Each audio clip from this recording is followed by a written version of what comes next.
the absolute sweet spot for us is 8 days.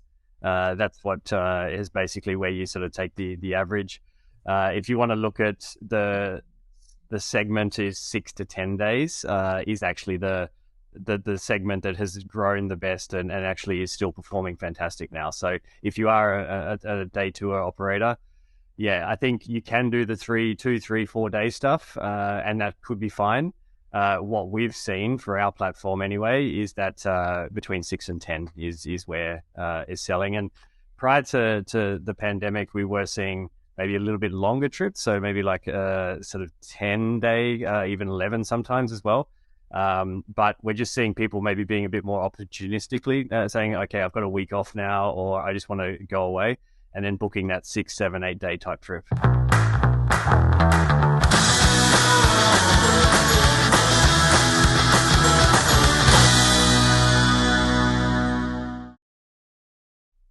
Hi, Tourpreneurs. This is Chris Torres. I'm joined by Pete Syme and also Travis Pittman of TourRadar.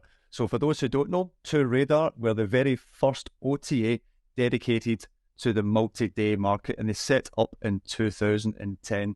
So Travis, thank you so much for being on the podcast. Thanks, Chris. Thanks, Pete. Great to be here. Yeah, we've been looking to have you on for a while now, so it's been great to have you on. And lots of people, especially after the demo days that we've just run, I've been asking lots of questions about TourRadar and how to get onto the platform, what it's all about, and everything else. So it's good to have you on and hopefully help those operators that may be interested working with you. So yeah, for sure, absolutely. Yep. Really looking forward to it.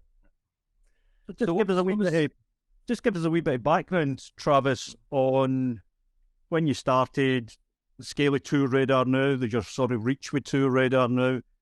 Yeah. Who is the operators that are doing well on it? Type of operators? What type? A whole brief on TourRadar just to get this kicked off. Yeah, I'll keep it very short, but yeah, it's a 12-year history.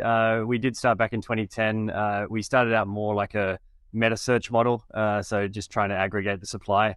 We very quickly realized that we weren't going to make any real money out of that. Very difficult with attribution. Pete even told me it wasn't going to work when I met him at WTM once. It's been a hell of a ride, but we've taken a few different pivots within the journey, and we became the OTA in like 2014, so where we were taking bookings, and it's really only been in 21 during the pandemic that we actually rolled out what we call our adventure booking platform, where we actually have like a B2C marketplace, which is where the core of the bookings are currently taking place.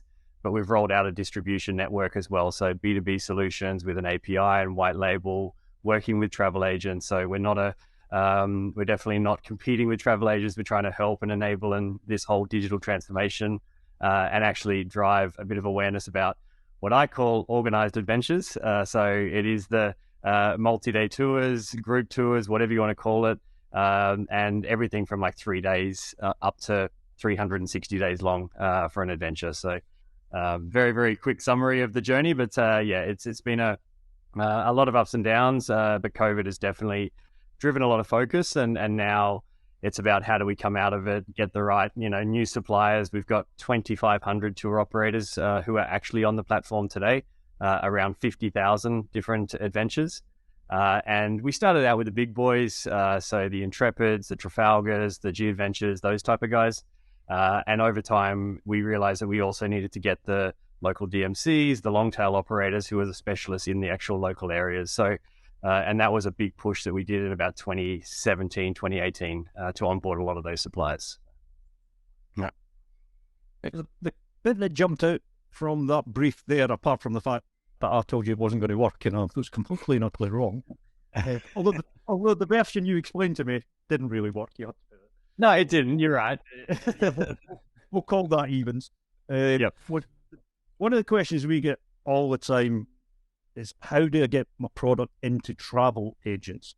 Now, as a standalone operator, getting your product, getting your experience, multi-day experience into travel agents is a bit of a mission, because you're just a single standalone operator. It's different if you're a scaled operator operating in dozens and dozens of destinations and you've got scale behind you. But if you're a small niche operator, like most of your community are, getting in front of travel agents, getting there is quite difficult. Whereas you've set up a system that gets multi-day tours in front of lots and lots of travel agents. So could you just expand on that a bit? Yeah, that was what was the kind of moment that during COVID when we looked at everything, and we'd always wanted to provide a solution for agents, but never really had the time to sort of step back and actually try and work it out. Because as you all know, travel agents and consortia and host agencies, it's a pretty very complex web to actually work out. And is there room for an intermediary to come in? Actually, I think that's where it's been difficult for someone to come in that regard. And so what we have done is launched what we call the agent marketplace, where any agent from all over the world can sign up. We've got 5,000 who have signed up so far.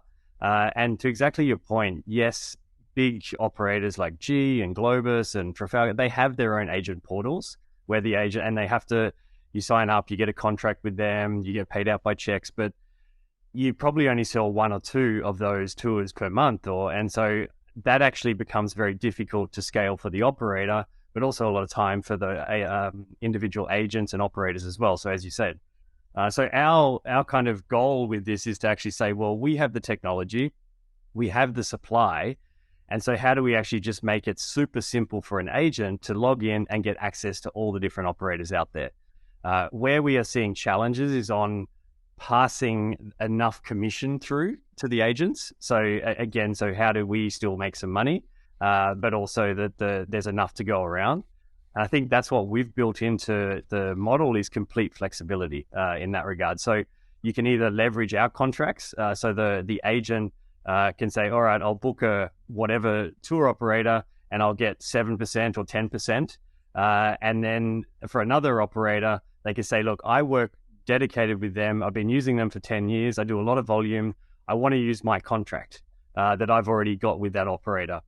And that's what we've actually built the flexibility to allow for that. So you've got the agents who have sold this product historically, who just want a more simple system instead of logging into all these extranets and portals and then getting paid out in all different ways, to actually just having this one system that we've built, and then getting access to these new suppliers that they previously, as you say, found it difficult to get a contract with, or just didn't know how to actually set up that or do payments or whatever else. And that's what we're just basically trying to do is streamline it. So it's helpful for everyone. I was just going to say, in terms of growth, you mentioned there a lot of growth over the last number of years.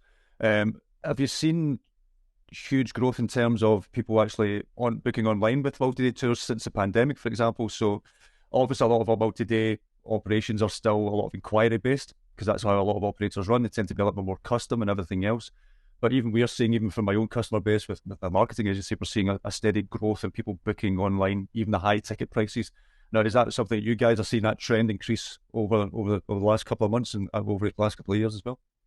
So interestingly, because we've always been online purely, that number has been pretty steady. And it's actually more impressive than what you think. So I think Brendan, our CCO, was on stage recently in Spain, and Douglas sort of asked the question of what that number was.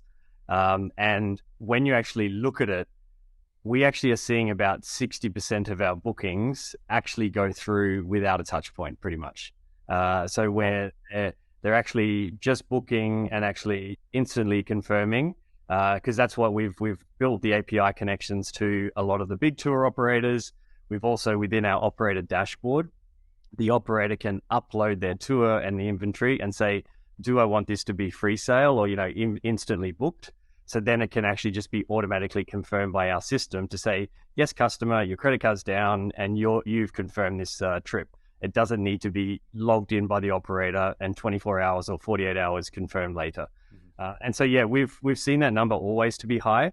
What we've seen is that as we've improved the content on the site, as we've improved, obviously, usability, search, all that type of stuff, that it has increased the amount of people just clicking and booking, as opposed to asking a question, because the more context you can give of what's included in it, what are the extras, what's the starting point, all these different things, the more you give of that, the less questions the customers are going to have. And so that helps everyone, because there's not stupid questions coming from a customer that the operator is just sick of the same question. But what we built also is in the inquiry forms that when they reply to the customer, we build predetermined templates. So the operator can actually just go, all right, this is the same answer, click, boom, pre-fills the response. They can obviously just edit it a little bit, and then they basically hit go. So just trying to streamline and just make it more efficient for everyone involved, really. Excellent. Just a couple of points on that, Travis. Jumping back to your previous conversation about the agents, just emphasising to our listeners in the operator community, because we all know everybody whinges about commission. It's been going on for years. Doesn't matter what the commission level is. People complain. Yeah. Not everyone is grasping that not all the commission goes to the people who are doing the contract. So not all commission is going to TourRadar, because you're cutting that commission with all of these agents that you're reaching on behalf of the operator. So 25% in many cases can be cut in half, because half's going to the operator, half's going to you. Or in some cases, it can be even more complex than that, and it gets sliced 3 or 4 times. So the reasons commissions are high in operator opinions in the industry is because it enables bigger distribution and getting your product going to more and more eyeballs, because the commission level is getting split between so many people. Exactly. I think one thing just to note maybe, Pete, is that 25 number, I think you're probably talking more about attractions and activities. That's not typically the number for multi-day. It's definitely not. Yeah, for sure. Yeah, for sure. You wouldn't have many suppliers if it was that. No, be nice for us, but no, that's not going to happen. Yeah, but we're talking here, the average order value is like nearly $3,000, so it's obviously a much chunkier booking. Yeah, no, it's a very nice booking, very nice. Yeah. The other point, it was on the buy now button or book now button, as Chris is there, and you were averaging 6%. This comes up quite a lot. It came up yesterday on a coaching call I was doing with the community. Yeah, and the whole technology industry of travel wants a book now button and wants more people pressing it. Yeah, I'm probably one of the only people on the planet pushing back against that. However, I'm not pushing back against it in multi-day, because multi-day, the whole thing is packaged up and everything is included in the price. Yeah. So the ability of the operator to upsell and cross-sell is exceedingly limited, because everything's in the price anyway. So you do in multi-day want the best possible descriptions, the best possible media, the best possible answer to every question up front, and get as many people pressing that book now button as can. Mm-hmm. However, in day tours that lots of operators operate in, there has been this trend to everybody wanting the same to happen in day tours. Whereas if you're selling a $50 walking tour in day tours, and someone presses that button, what you're getting is $50. And you may be happy with that $50, but that's just removed every single opportunity you have. Not every single opportunity, but the vast majority of opportunities to upsell, cross-sell different services to that person. So I would always argue that in day tours, if you have the ability to take care of more things, having a conversation in day tours is actually more important than having a conversation in multi-day tours, which seems a bit ridiculous when you're talking about $3,000 average value, and I'm talking about $100 average value if it's 2 people with $50 products. Yeah. But the ability for day tour operators to scale 10,000, then 20,000 and 30,000 customers year after year, when these customers don't normally return, because a lot of them are tourists, it's incredibly difficult. But what they can do is make more money from each booking. And that is a different business model. So it's just, all I'm highlighting here is the obsession with book now is correct, because that's the trends in society, but make sure you're giving it to the people that you really want to book now, and not the people that you can actually, because in sales, and we are in sales, although the industry doesn't think we're in sales, we are in sales. You get one choice, you get one chance to sell that customer. And if it's day tours, you're getting one chance in life to sell that customer normally. You got to sell them as much as you can. Anyway, I jumped into day tours. Yep, you're 100%.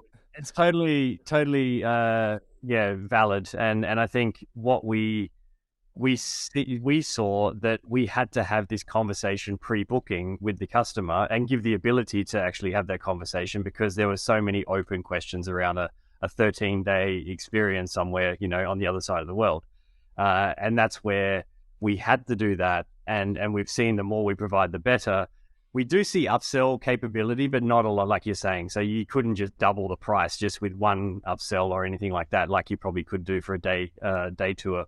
But what we have seen really working quite well since the pandemic is actually giving the ability of people to say, look, I like this itinerary, but I'd like to just customize it slightly. And so it's not a big part of our business, but we have seen that when you add the right functionality, and then the operators can have in their price calculator and say, yes, you've just added a hot air ballooning trip. You've also got the pre-accommodation and you've got a transfer or whatever it is. The price bumps up by $500 or whatever it is. So, and we've seen that help with getting more people maybe who haven't considered a group tour or don't want to travel with other people, but they actually want to have all the stuff organized for them and actually go with their family or with a group of friends. And we're seeing that upsell is happening within the platform if you provide the right functionality for it, obviously. Yeah. That's good to see. Yeah, I know even when I've referred to it before in the past, but many years ago now, I do need to go back, but when I went to Japan, I was only going to go for 2 weeks. But having that conversation with the people, and if you've got it more tech-based, is even better, where I thought, well, I can climb Mount Fuji, I can do this, I can see a geisha, I can do all these different things I wanted to see, and my 2 week plan stayed extended to about a month. And that was just by having those conversations and stuff like that. So the fact that you have that ability in a more tech format where people can add different things and change different things, to me, that's a bit of a game changer, to be honest, because that just allows people to customize as much as possible within the constraints of what the operators are adding into your platform. So I think that's a fantastic thing. Exactly. I think what too many startups have tried, I feel, and other actually some more bigger suppliers or platforms as well, is this whole dynamic packaging and pulling stuff in automatically and making the customer do it all. Honestly, the tour operator on the ground knows everything way better and actually has those relationships and everything. And so we've found that just adding that functionality just within this, what we call the booking conversation page, and having the price calculator, is achieving that dynamic packaging, but you've got that human element, which is actually what you want for a trip that you're going to pay $8,000 for or $10,000 for. Well, we mentioned day tours, and it's something that me, Pete and Mitch always have the conversations with lots of operators that pretty much, not everyone, but pretty much every day tour operator can go into multi-day and should have a multi-day option. So by stitching together day tours to have over a weekend, we're not talking like 15 days tours here. It could be a 2-day, 3-day, multi-day over a weekend or something like that. No, you mentioned that you've obviously got, you can track obviously the number of days you get tours from 3 days to 365 days. That's probably when a Pete sits on there, so no ignoring him, but with his treks. But where are you seeing the sort of sweet spot, if you have that data, where are you seeing the sort of sweet spot in terms of the number of days for multi-days that tend to be the most popular, which may give those who are thinking about going into multi-day maybe a steer in the right direction? Yeah, so the absolute sweet spot for us is 8 days. That's what is basically where you sort of take the average. If you want to look at the segment is 6 to 10 days, is actually the segment that has grown the best and actually is still performing fantastic now. So if you are a day tour operator, yeah, I think you can do the 2, 3, 4 day stuff, and that could be fine. What we've seen for our platform anyway is that between 6 and 10 is where is selling. And prior to the pandemic, we were seeing maybe a little bit longer trips, so maybe like sort of 10 day, even 11 sometimes as well. But we're just seeing people maybe being a bit more opportunistically saying, okay, I've got a week off now, or I just want to go away, and then booking that 6, 7, 8 day type trip. Yeah, so. Have you seen anything regarding destination? I know we've just come out of 3 years of nonsense and chaos. Is it that 6 to 8 days screams to me regional travel, short haul travel rather than long haul travel? Because if someone's going to fly at the other end of the world, they tend to do it for more than 6 or 8 days. So you seen any trends on the actual destinations that volume's going to? For sure. So for your multi-country Europe, which is still a big part of what we do, so the coach touring and different sort of, multi-country hopping, for sure, that's like 12 to 14 days is kind of the sweet spot for that. But yes, if you're doing like a Italy adventure, if you're going to Croatia or to Vietnam, it is that probably 6 to 8 day sort of time frame. And Asia, you seen any tick up on Asia? I mean, it's been in the doldrums for years now, basically.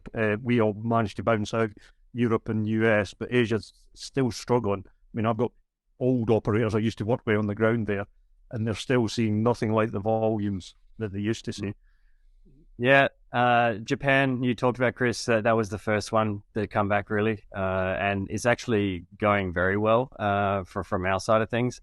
Where we've seen in more recent times is Vietnam, Thailand even coming back a bit, but that Southeast Asia area is definitely, I'd say within the last 6 weeks, started to pick up a lot.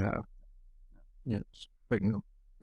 So yeah, we're seeing Japan opening up. We've got actually one client of ours who stopped during the pandemic because for obvious reasons with Asia especially, has came back because he's seen a big improvement in Japan and stuff like that as well. So definitely there is movement in a positive way, but yeah, Japan certainly seems to be the best one of all the Asian countries at this moment in time.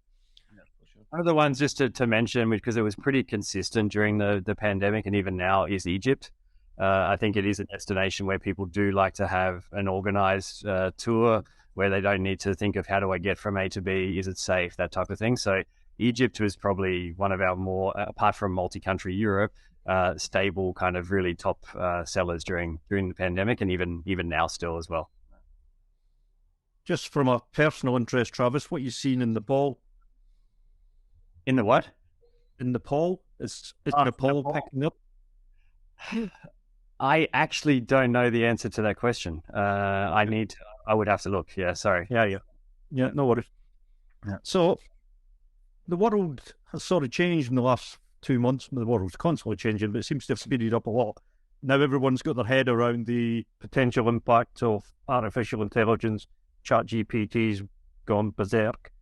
Every single existing company is having to address it, and we've got a flood of startups looking at new models on how we're doing this. I'm quite outspoken on it, usually. I just see it as all commoditizing. All of the stuff around ChatGPT just makes everybody more productive, makes them produce content quicker and probably better eventually. But that's free to everybody. Everybody's got the same opportunity. That's not to say everybody will take the opportunity.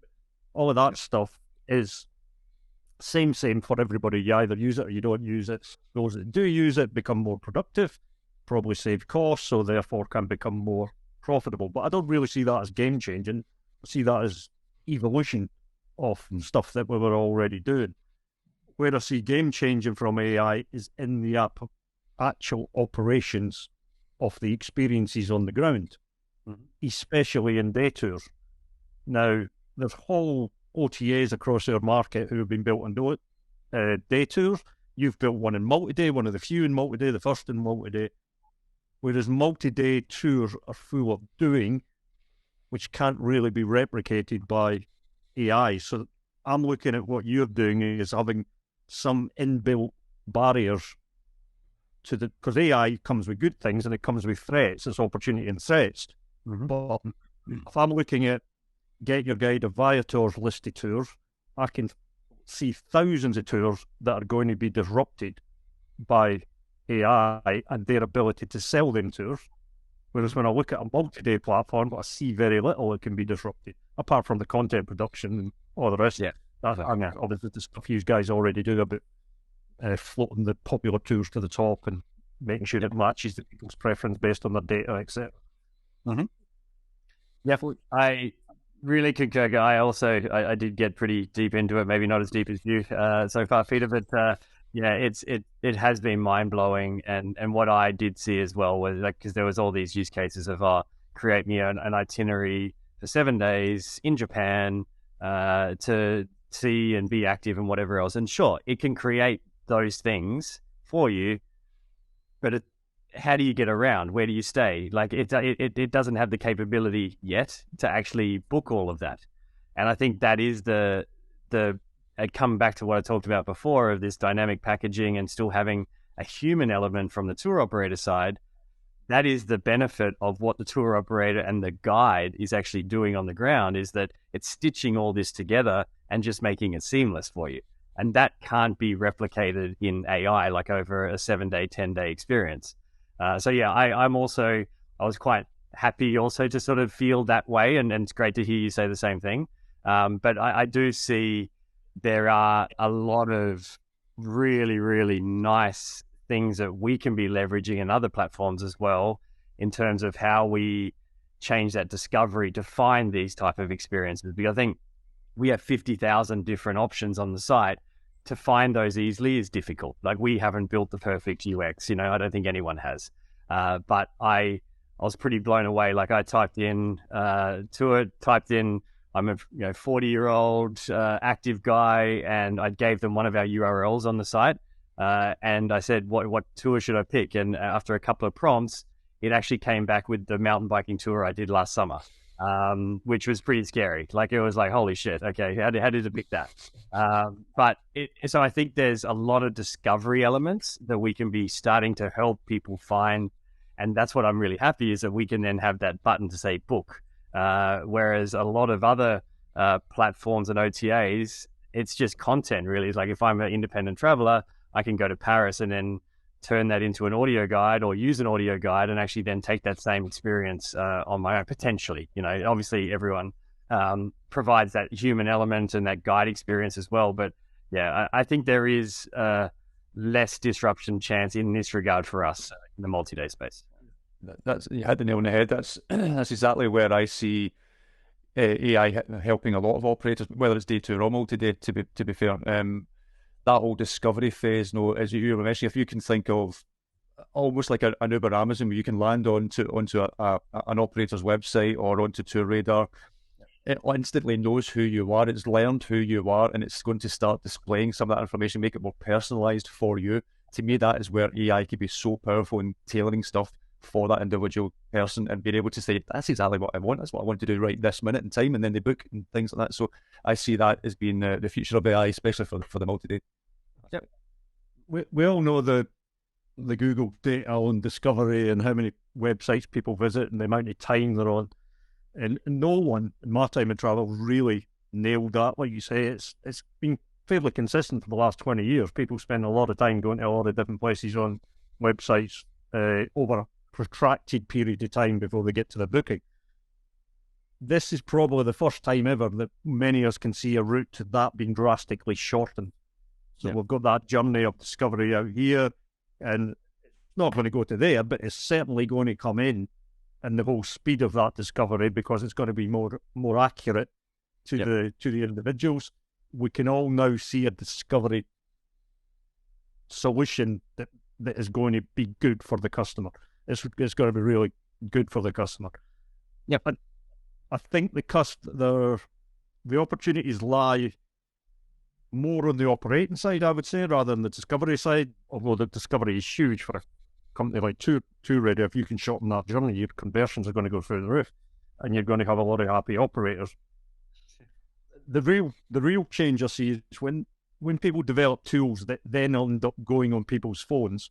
So the AI tools are not us industry geeks talking about how we can do it for our business, but it's when it's on someone's phone and they're using it the same way they use Google Maps today or the translation app today. We're going to have travel tools driven by AI on people's phones, just the same as how they're covering Google Maps at the moment. And that, to me, is the real disruption and the real thing. We obviously don't know at this stage how good they're going to be, what they are, but they're coming. And once people start adopting them at scale, the travel industry changes. Yep, very much. And I think I've said this before, is if 1,000 people go to Paris today on a 2-day experience in Paris, they'll end up doing similar things because they will book similar tours, because the industry will present X number of tours to them. But if someone goes with the technology on the phone that they can create the tour suited to them, we probably have 1,000 people doing 1,000 different tours.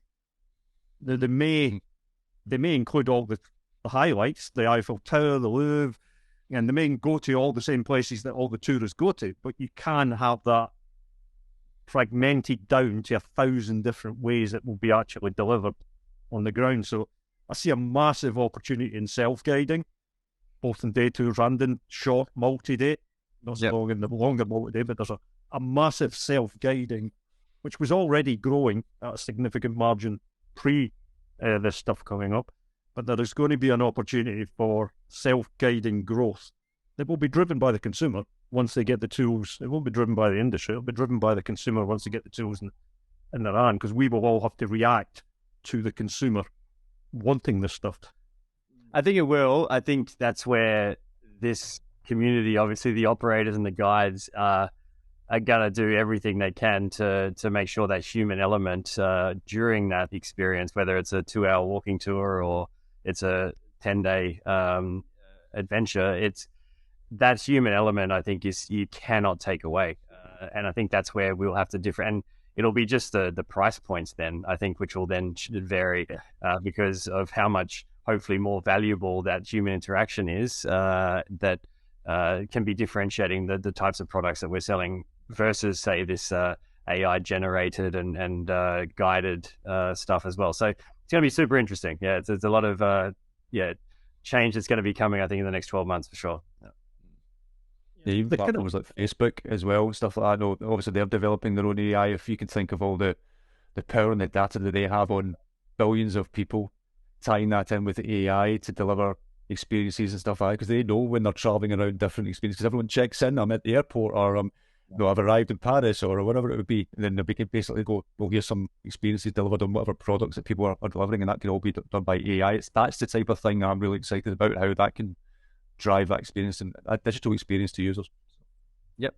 I think where the operators need to pay attention here is when they're designing experiences, or they're designing new experiences, there's certain experiences going to be at threat, and there are other experiences that are going to be quite easy to defend. So I split them between talking and doing. If your experience involves a lot of talking, where you're passing information from A to B, history, culture, any of that, if it's all talking and it's passive information, you're at high risk. You need to, when you're designing experiences, make sure you get doing phases inserted in the experience. Yep. So if you're doing a food tour, try and get someone in that tour where you're doing some of the cooking rather than just visiting certain places on the food tour. And if you're doing a history tour, try and get something in there where you're physically getting hands-on with some part of history, making some pottery or something that goes with it. So something that always protects you from just the AI taking over, because there's going to be anyone when it's knowledge. There isn't a guide on the planet that's going to have more knowledge than the AI's got, because it's got access to all the knowledge in the world. Therefore, you can't rely anymore just on your knowledge. You have to insert things in your experiences that give you protection, and doing is often a protection from this sort of disruption. And the more days you put into your experience, every single day you add in there, I also see that as protection as well, because that makes it slightly more complex for the customer to design, even with all these tools.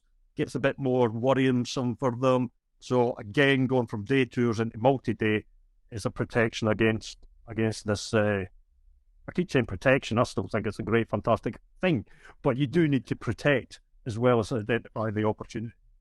But I like what you're saying about doing, and I think that's what I feel our products, so Organized Adventures, multi-day, is all about doing, and that's why it is seeing a really kind of big interest now, is that people wanted to be more active during the pandemic. They want to obviously experience more of those local type things and more cultural things as well. So, and I think sustainability was a huge topic that really kind of came out finally, I guess, within the industry, but also within the general population. And my big thing is saying, well, yeah, it's great if we've got thousands of people or millions of people going to, say, Paris and Barcelona, but that's that whole over tourism thing. And if you talk about this doing aspect that you're saying, is that if you're saying, hey, I've just got these things that are 5 hours away from Paris and outside into the countryside, and it's multi-day, that is something that's quite difficult for, say, AI or anything like that and self-guided for you to do, because you might not be comfortable driving a car in a foreign place. You can't get a train directly to that place. So that's where I really find our product does help on so many different levels to actually get, hopefully, people more regional, experiencing and doing more things like you're saying, and actually getting people sort of out of those main hubs. So it's something that I'm quite passionate about. And I think that it's just not known that this is what our product does. I think everyone still thinks it's following an umbrella around a city. And unfortunately, that's a perception that we all need to somehow change. Yeah. What have you seen? You mentioned price earlier on. Obviously, costs across everyone's business, travel's no exception, has had significant, bigger cost rises than I've ever seen in the industry in this short period of time. So have you seen operators reacting with prices on your platform as prices going up quite steeply? We're currently running some like analysis to sort of look exactly at it. Is there an uplift, or has there been a shift? We've seen our AOV go up since pre-pandemic, like considerably, like 30 to 40% up. Like it's actually, and that was a combination, I think, of people splurging, spending more because they hadn't done anything for a long time. But I think now we're starting to see that inflation cost that's being built into the tour price also starting to be there. But I don't have any definitive numbers, but it's definitely something that, we are, you talk about it all the time, Peter, you've got to make money out of this stuff as an operator. And so you've got to build that into, and not just think, oh, if I add my prices by 6% or whatever else, that everyone's going to stop booking. You've got to make money at the end of the day. So, and consumers see that if this is a unique experience that I can't really piece together myself, or I don't know how to, they're willing to pay that premium. Like, and we're seeing that, like they're actually willing to pay a bit more for those, even, more extravagant or cooler type experiences. So yeah, I don't have definitive data, but overall our average order values have gone up quite a bit. Yeah, the thing that's interesting is, even though we're, particularly in Europe, in quite tough times, recessionary times, spending on travel, even with all the inflation in travel, is still growing significantly. And I keep thinking it's a bubble from coming out of COVID, but it keeps going and going, and people are spending. We seem to be prioritizing travel above other things in their life, which probably didn't happen pre-COVID. Any recession or any bad economic time we had pre-COVID that clicked in, travel was normally the first to react, not the last to react. It was normally the first thing it would be cut out.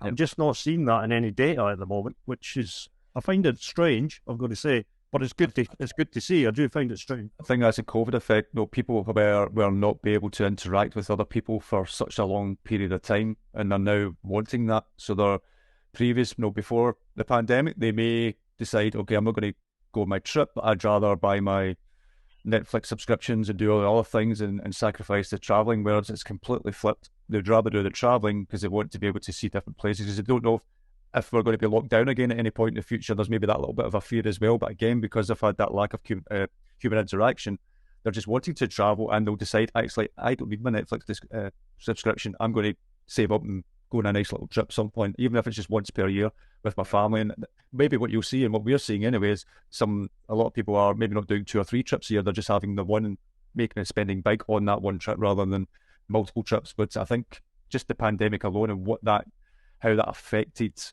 everyone has made people want to travel just because they couldn't for so long.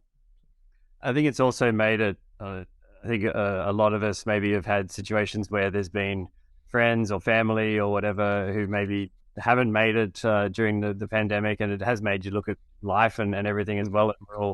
I think we lost a couple of years there as well. I think it's like, okay, we can't lose anymore. It's like, I still want to do these bucket list trips that I've had, like these 6 or 7 things. So I've got to start planning those over the next 10 years, basically. So I think that's coming into it as well. Yeah, it's always like a wake-up call. Yeah, I think there's a society level change going on. It's not industry driven.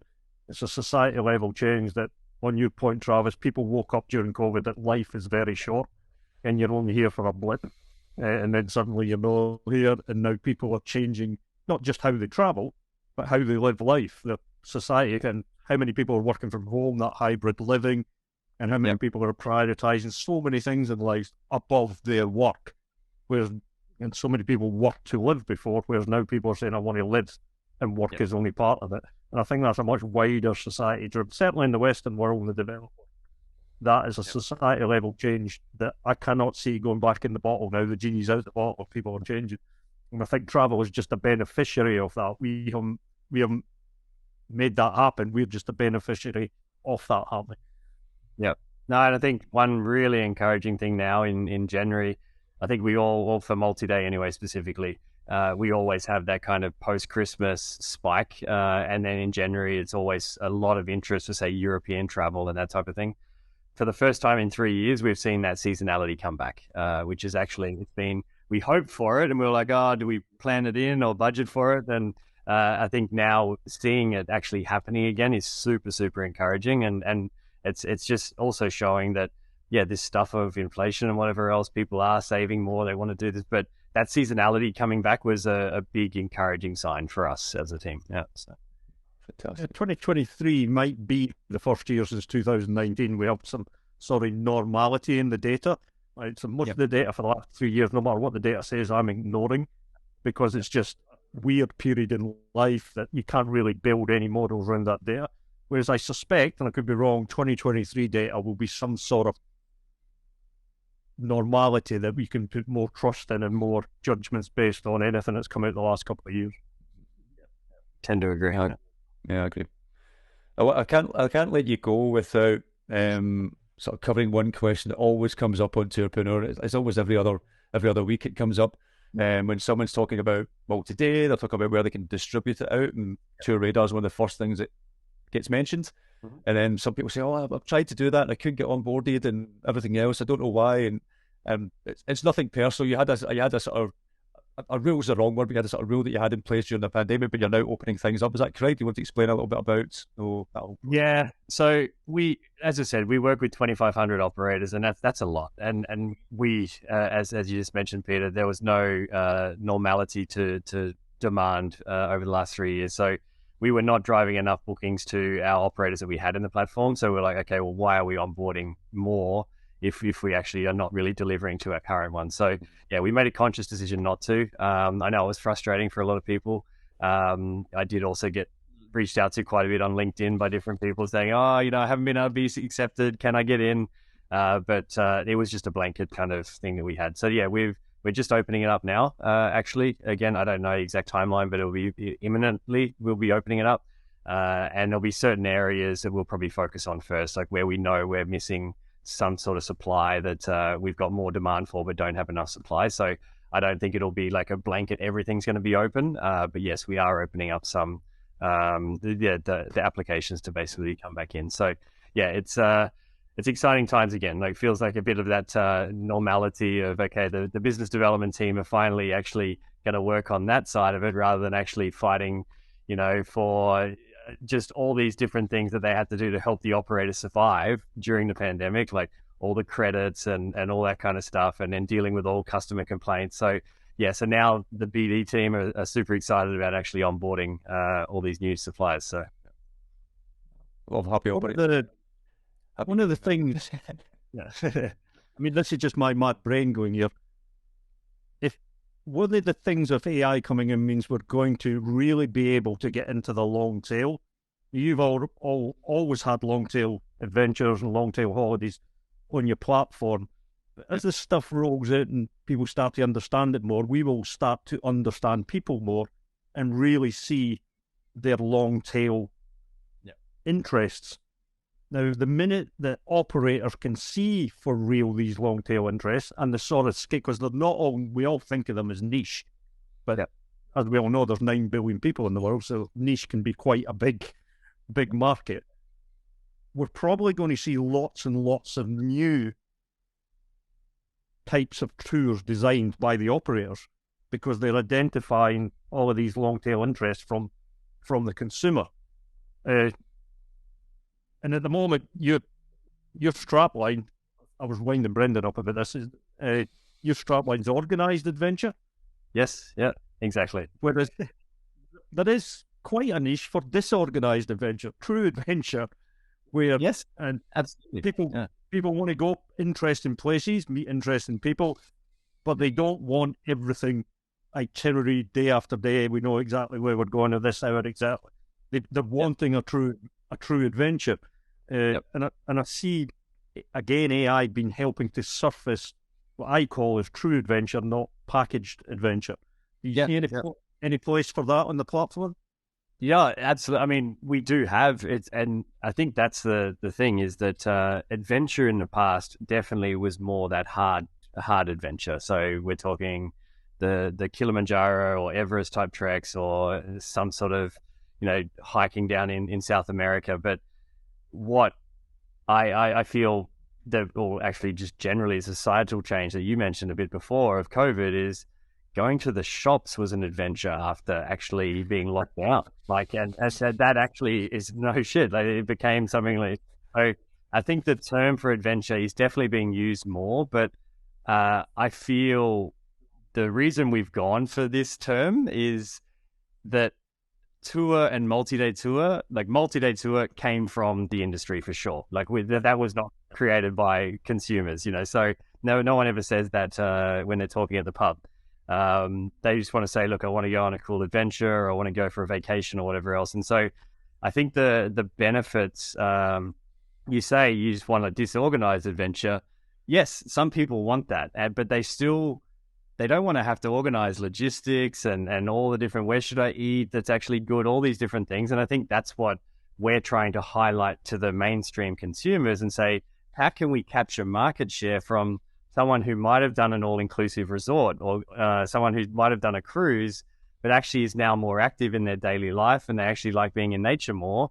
How do they actually go, oh shit, a tour is not just following that umbrella. It's actually all of this boring logistics stuff that I don't need to think about. I just am on the tour drinking wine, which is an adventure for me in Tuscany. So I think that's the way our philosophy around it of where we're going. But for sure, the hardcore adventure stuff, that's here to stay. And it's only going to get more and more, because I think as you make it more accessible and people become more confident, they start with soft, they go maybe a little bit harder, and then they're like, get the confidence up. They're like, yeah, I can go away for 10 days and have no internet, and actually be totally fine with that. Like, so. Anywhere I go, even if it's in North of Scotland, I try to find a place that doesn't have internet, so my Slack and everything else doesn't keep pinging every 2 minutes from from the office. That's certainly something I look at when I'm traveling. So it's all going to be satellites soon, so you're going to have internet. You're never going to get away from it. Everywhere in the world. You're not going to be able to get rid of it. You're not going to be able to get rid of it. Although I'm also a big fan of getting rid of it, but it's not going to happen. Yeah. So that's been super interesting, Travis. Thanks very much for your time today. Hopefully the operators and get a bit about that. Certainly think about multi-day if you're a day operator and listen to this. Multi-day can be 2-3 days. Think about distribution, because as we highlighted, it's really hard for you as standalone small companies to get the distribution that you need. And this is one way of not just getting on a platform, but reaching out to lots and lots of travel agents that can help sell your product. So thanks very much for your time, Travis. You're welcome. Thanks, guys. Really appreciate it.